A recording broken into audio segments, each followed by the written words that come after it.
Richard Dawkins was born in Nairobi in a colony of Kenya on March 26, 1941. His father moved to Kenya from England during the Second World War to join the Allied forces. The family returned to England in 1949 when Dawkins was 8. Dawkins grew up in a general Anglican household and began questioning the existence of God when he was 9, but was persuaded by the argument from design, also known as intelligent design, which is often used to fool people into thinking that life has some indispensable or noteworthy purpose.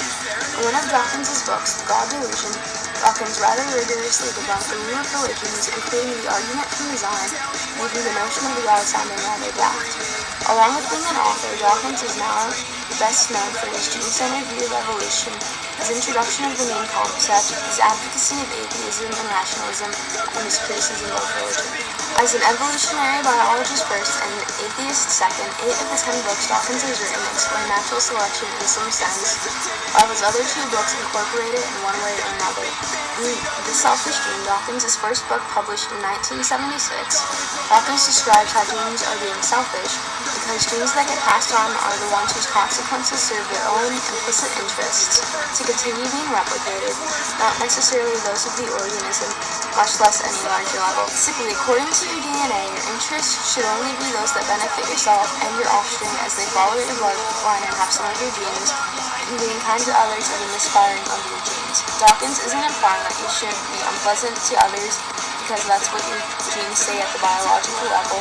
After all, if we evolved with manners, there must be a good reason for them, but simply that selfishness is a natural concept. Dawkins' most recent book, and also the most controversial, The God Delusion, was published May 26, 2006, and sparked what is commonly thought of as the atheist movement. In the book, which is an excellent read, Dawkins summarizes some of the common proofs for God and debunks them, concluding that God is highly unlikely and that an extraordinary claim requires extraordinary evidence, none of which exists for God.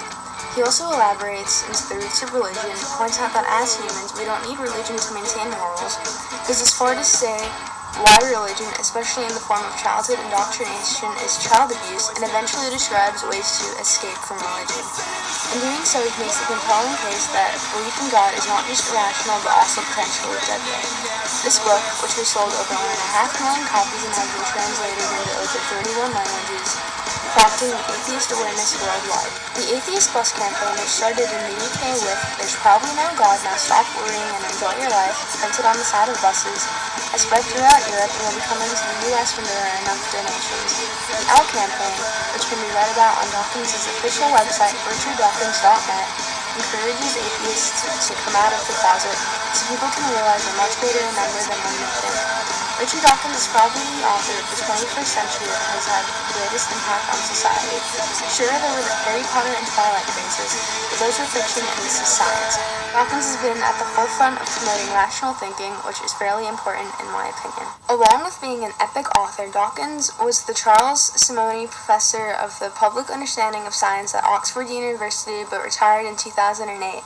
The Charles Simonyi Professorship of the Public Understanding of Science was a chair specifically established for Dawkins by an endowment from Charles Simonyi. The aim of the professorship is to communicate science to the public, which Dawkins is doing a fantastic job at. Overall, Dawkins is a great contribution to our life as an author, scientist, and atheist, and no one can say anything against that. If you don't agree with some of his concepts, you clearly haven't understood them.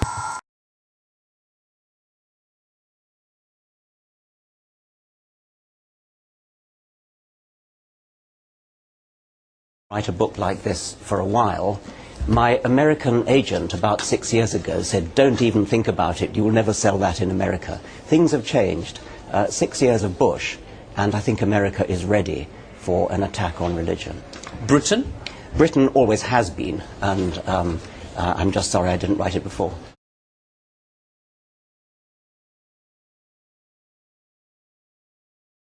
Well, I do want to change people's minds. Anybody who writes a book, I suppose, wants that. I'm not optimistic enough to think that I'm going to change the minds of really deeply religious people, but I think there's a large middle ground of people who sort of think of themselves as vaguely religious. They go to church once a year or something, and they've never given it much thought. I want them to give it much thought, and I think that when they do, they will conclude that actually the religion of their upbringing is probably nonsense.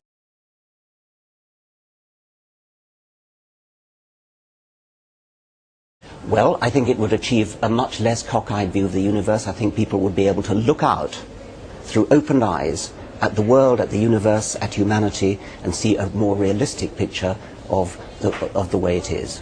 It's certainly a controversial book, and I'm sure that people will enjoy the argument, but thank you very much for coming in. Thank you very much.